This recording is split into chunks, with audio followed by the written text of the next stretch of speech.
What if the ancient myth of Narcissus staring into the pool and Echo fading into silence wasn't just literature? What if it was a precise clinical map of what happens when our sense of agency and our inner safety never integrate?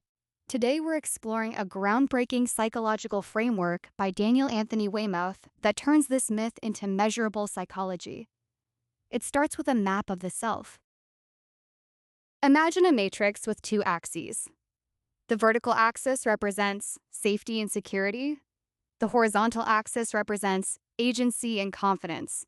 This creates four distinct quadrants of human adaptation.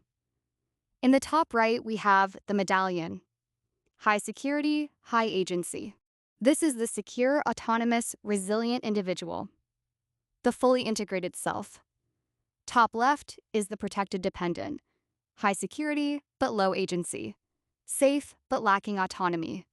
This is the territory of anxious enmeshment and helicopter parenting.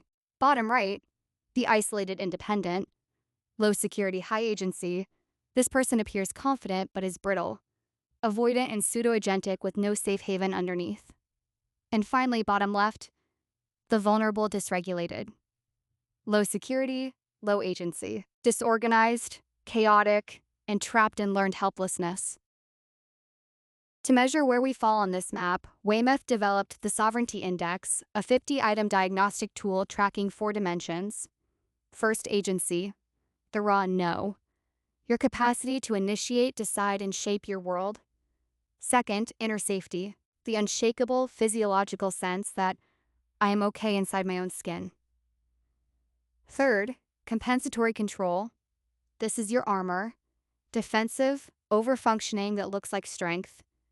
And fourth, relational dependency, outsourcing your stability, borrowing it from others at the cost of yourself.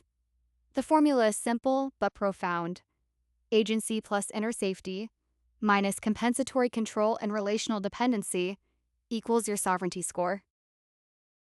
When agency and safety fail to fuse, the nervous system defaults to one of two ancient survival loops. The first is Narcissus, the enclosed system. This is hypercompensatory autonomy. High agency is weaponized as armor against a cratered sense of inner safety. The second is Echo, the displaced system. This is relational self-erasure. Safety is borrowed from external anchors, while agency is sacrificed. Both are sophisticated adaptations, but both are failures of integrated sovereignty. Let's look at two of the most scrutinized public lives of the modern era through this exact lens. Consider Donald Trump as the enclosed system. His hypothetical sovereignty index profile shows extraordinary agency at 68 out of 75, but profoundly low inner safety at 24. His compensatory control is extreme at 44 out of 50, while relational dependency is low at 16. This yields a sovereignty score of plus 32. Massive agency and control create the illusion of unbreakable power, but the collapsed inner safety reveals the defense is running the show. It is high-functioning fragility. Now consider Princess Diana as the displaced system. Her profile shows low agency at 28 out of 75 and fragile inner safety at 31. But her relational dependency is extreme at 46 out of 50, while compensatory control is minimal at 14. Her sovereignty score is -1. Survival mode. Agency was traded for borrowed safety. The same relational attunement that made her the people's princess kept her trapped in a system that erased her. Both figures lived the identical failure. Agency and inner safety never grew up together. One armored up, the other disappeared. The myth ends when the self-system finally integrates. Narcissus stops staring at the reflection and feels his own heartbeat.